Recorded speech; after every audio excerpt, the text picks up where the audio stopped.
Onda bu magiyanı baxın, belə deyim də Murad bəy. Bax mən indi necə bilə bilərəm ki, mənə magiya əməl olub yoxsa yox? Əla, möhtəşəm sualdır. Magiyanın sizə olub olmamasını ilk öncə onun o xroniki göstəriciləri ilə, xarakterik xüsusiyyətləri ilə tapa bilərsiniz.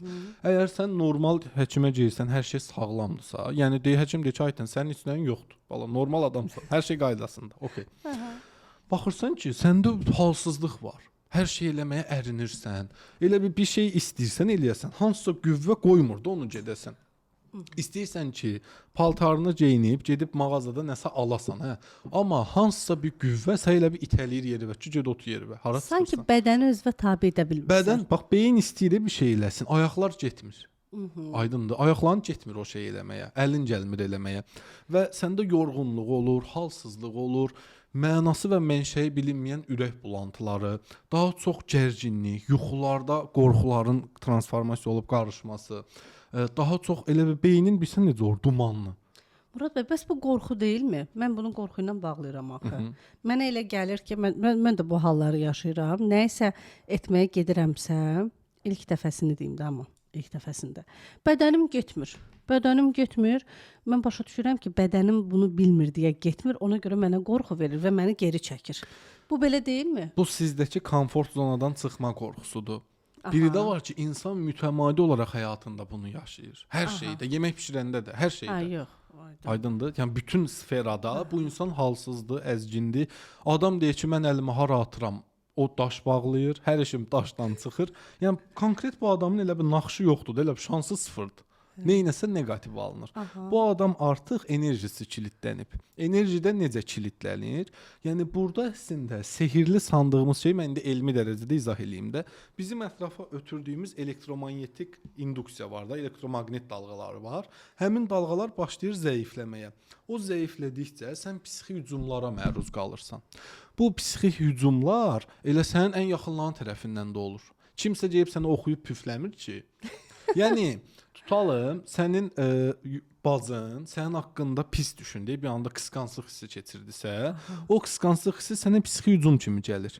Bax, bir qızdır, axşam vaxtı olmasından asılı olmayaraq. Harda olmasından asılı olmayaraq. Bax, bir qızdır. Çıxıb axşam çölə 7-də. Anası nigarandır ki, ay Allah, bu uşaq başına bir iş gələr, nə edir? Əgər o qızın aurası zəifdirsə, anasının ötürdüyü o neqativ düşüncə, maqnit dalğası gəldi, auradan daxil oldu və o qızın başına mənfi gəlməyəcəksə, ondan sonra gələcək. Çağırdı. Bu seansda biz onun o maqnit sahəsini gücləndiririk, belə deyim də. Bunu bəs bir dəfə gücləndirmək olur? Yox, hardasa 1-2-3 seansa düzəlir. Burada nəsə eləyirsiniz Murad bəy, misal üçün də? Ancaq bu sözlə mi olur, yoxsa nəsə enerji şəfalandırma olur? Yoxsa siz də yazıb üfürürsünüz belə nəsə? Yox, yazıb üfürmürük biz də, mollaların işidir. Bizdə konkret olaraq, elmi olaraq birinci bunun psixoloji asıllığını, zəifliyini gücləndiririk. Bu əsasən psixoloji zəif olan, stressə qarşı immun sistemi olmayan, özgüvəni aşağı olan, özünü günahkar görən, bax psixi hücumlar var, o özünü günahlandıran şəxslərə yapışır. Kim ki ancaq özünü tənqid və günahkar hiss eləyirsə, həyatdakı bütün mənfi ehtimallar onun başına gəlir. Niyə? Çünki o psixi hücumlara açıqdır. Deyək, qarğa, məndə qoz var. Yəni, mənə ötürün negativ enerjimi. Aydındır? Aydındır. Bu el misalı belədir.